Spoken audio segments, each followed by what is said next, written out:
Naturo, votre rendez-vous naturopathique. Avec Pauline Burel. Bonjour à toutes et à tous, vous êtes bien sur RCB, vous écoutez Allo Naturo, votre émission de naturopathie. Pour ça, je suis en compagnie de Pauline. Bonjour Pauline. Bonjour Marion, bonjour à toutes et à tous. Aujourd'hui, une question d'auditrice, alors qui a d'ailleurs un petit peu eu peur de devoir passer à l'antenne, mais non, rassurez-vous, si vous voulez poser une question à Pauline, vous pouvez la poser grâce à notre adresse mail, maquestion@radio-rcb.fr. Vous posez votre question, on la transmet à Pauline, et ça nous permet d'y répondre sur les émissions suivantes. Pas besoin de programmer un rendez-vous en direct, pas de souci. Alors, quelle était cette question d'auditrice, Pauline ? Alors, c'est cette question qui a été soulevée suite à l'émission sur la douleur. Donc, c'est une personne qui souffre malheureusement de douleurs importantes et qui a dû être traitée par des médicaments très puissants comme des opioïdes. Donc, c'est tout ce qui est morphine, fentanyl, etc. Et cette personne ne peut plus utiliser actuellement ces médicaments et elle doute que des traitements naturels puissent lui faire de l'effet vu que même les médicaments opioïdes n'étaient plus vraiment efficaces pour ces douleurs. Donc cette émission sera moins scientifique que d'habitude et un peu plus axée sur le subtil. Ce que je vais vous dire aujourd'hui, c'est mon point de vue que j'ai développé grâce à mes connaissances acquises pendant mes études, mes formations et suite à mon expérience empirique. Donc c'est juste mon point de vue actuel, il n'y a pas d'études cliniques, etc. Et bien sûr, ça peut être amené à évoluer dans le futur selon les nouvelles choses que j'apprends ou que j'expérimente. Donc, je pense que nous ne sommes pas uniquement un corps physique. Nous avons certes ce corps physique, mais il y a aussi le corps émotionnel et le corps énergétique. Les médicaments allopathiques qui nous sont prescrits sont extrêmement efficaces au niveau du corps physique et c'est prouvé par des études cliniques, et ça c'est vrai. Mais dans cette vision thérapeutique, les corps émotionnels et énergétiques ne sont pas pris en compte. Et avant de se questionner sur le corps émotionnel ou physique, est-ce qu'on peut redonner la définition d'un médicament allopathique, peut-être pour celles et ceux qui ne connaîtraient pas ce mot ?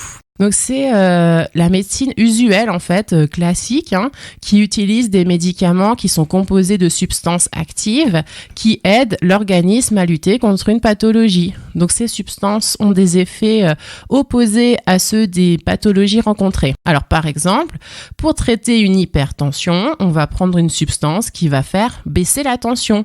Donc c'est l'effet inverse de la pathologie.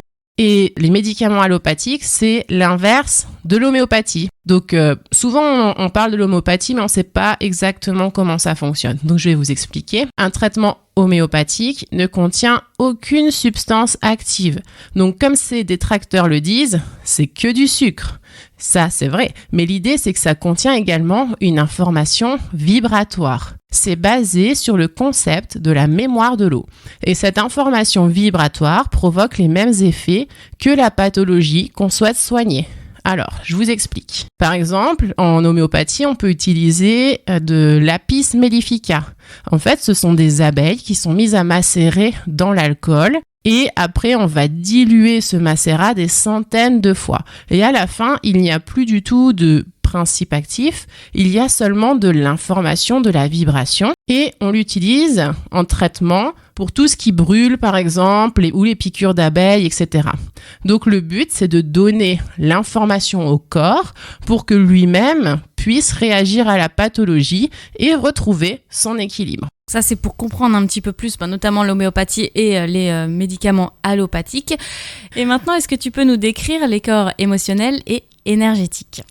Alors, le corps émotionnel, il est également appelé le corps astral. C'est une vibration, une aura, une part de nous qui stocke toutes les émotions, les ressentis, les chocs, les peurs, les déceptions, les joies, les peines, les réussites, les échecs, enfin tout ça, vous voyez ce que je veux dire. Et la théorie dit que si on a des blocages ou des gros chocs négatifs qui restent dans notre corps émotionnel, ça peut finir par s'exprimer au niveau du corps physique. Alors comment travailler sur cette partie de soi ? C'est un travail avec des psychologues, psychiatres, psychanalystes, etc.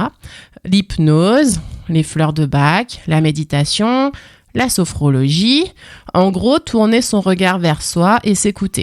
Le pouvoir de l'esprit est vraiment énorme. Vous connaissez tous l'effet placebo qui va faire que le corps va se guérir lui-même parce qu'il est persuadé qu'il a reçu le traitement. et il se donne le droit de guérir. Et il y a également l'inverse, une grave dépression, un choc émotionnel. Le stress peut déclencher de nombreuses maladies qui peuvent aller d'un simple eczéma à un cancer.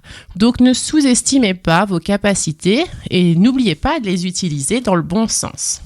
Et il y a aussi ce que je regroupe sous le terme de corps énergétique. Donc selon les traditions, ça peut être appelé les auras, les chakras, les méridiens, le chi, le magnétisme, etc. Donc la théorie, c'est que notre corps est parcouru par une énergie subtile qui provient de notre environnement, qui interagit avec notre corps puis en ressort. C'est quelque chose qui doit tout le temps être en mouvement, c'est un flux, un fluide qui nous nourrit. Et pour travailler sur cette énergie, on peut aller voir des magnétiseurs, faire de l'acupuncture, du shiatsu, faire du qigong, du yoga, de l'automassage, etc. Le but, c'est que de vraiment réharmoniser, que ça circule bien tout le temps. Donc, une approche qu'on va appeler naturelle ou complémentaire, douce, va agir sur d'autres parties de notre corps que la médecine conventionnelle, usuelle. Le problème, c'est qu'on ne peut pas faire d'études sur les approches naturelles parce qu'elles sont très personnelles et individuelles, donc on a plus de mal à avoir des résultats d'études cliniques significatifs. Par contre, il y a des résultats empiriques depuis des milliers d'années sur des humains et il y a aussi des résultats sur des enfants, des animaux. Alors peut-être je vais vous expliquer empirique, ça veut dire que c'est dans l'utilisation de tous les jours. Dans l'expérience. Dans l'expérience, on a des résultats. Après, que ce soit le résultat d'un effet placebo, donc de la puissance de l'esprit, ou le résultat de l'action d'une plante, d'une séance d'hypnose ou d'une information vibratoire, on s'en fiche un peu en fait, tant que ça marche et qu'il n'y a pas d'effet secondaire. Primum non nocere. En premier, ne pas nuire. Pas de mots scientifiques, mais un petit peu de latin. Voilà. Alors, ce dont je vais vous parler aussi, c'est ce qu'on appelle le totem d'une plante. Vous savez que certains médicaments allopathiques sont en fait des copies chimiques d'une substance que l'on trouve à la base dans la nature, dans une plante. On s'est rendu compte qu'une substance isolée n'a pas les mêmes effets positifs ni les mêmes effets indésirables comparés à quand elle est utilisée avec le totem de la plante, c'est-à-dire la plante complète avec toutes les autres substances qui en font partie. La plupart du temps, c'est plus bénéfique d'utiliser une plante dans son ensemble avec toutes ses substances et pas seulement la substance active isolée et concentrée. Donc là, ça amène aussi une réflexion sur la forme galénique. La forme galénique, ça veut dire si c'est un comprimé, une gélule, un extrait sec, de la poudre de plante, un extrait fluide, etc. Qu'on va utiliser en phytothérapie. Est-ce qu'on va utiliser la plante entière séchée en tisane, par exemple, mais qui est moins concentrée, ou alors des extraits qui sont plus concentrés, mais contenant qu'une substance donnée? Vous voyez, même dans les thérapies naturelles, c'est bien de se faire conseiller au niveau des formes galéniques, des interactions, des effets indésirables. Rien n'est anodin. Et je suis partie un peu loin dans ma discussion, donc je retourne à ma question d'origine. Est-ce qu'un traitement naturel aura de l'effet sur moi alors qu'un traitement allopathique puissant n'en a plus ?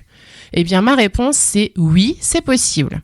Surtout que pour ce cas spécifique où on parle de douleur, donc comme je l'ai dit dans l'émission spéciale sur la douleur, la gestion des émotions, la puissance de l'esprit, notamment grâce à l'hypnose, est vraiment très efficace. Également, les plantes, de par justement cette synergie, ce totem de substances, ont une action différente comparée aux médicaments allopathiques pour la douleur. Donc tout ça, en fait, on va avoir une approche différente, donc qui peut vraiment avoir un effet alors que la thérapie habituelle n'en a plus ou moins. En tout cas, ça permet de faire un petit tour et puis surtout d'aller essayer, pourquoi pas, notamment avec un rendez-vous chez une naturopathe ou un naturopathe. Merci beaucoup Pauline pour cette belle émission. Je rappelle que si vous êtes intéressé pour aller réécouter l'émission sur les douleurs, notamment qui a été évoquée aujourd'hui, eh bien vous pouvez vous rendre sur notre site internet www.radio-rcb.fr. Elles sont toutes disponibles. Et puis si vous avez une question comme cette auditrice au départ, l'adresse mail maquestion@radio-rcb.fr. On transmet la question à Pauline, elle y travaille, nous prépare une belle émission et ensuite ça permet d'y répondre le plus en profondeur possible. Merci beaucoup Pauline et à la semaine prochaine. Merci Marion, bonne journée à toutes et à tous. Allo Naturo avec Pauline Burel, c'est tous les mardis à 13h sur RCB et sur www.radio-rcb.fr. RCB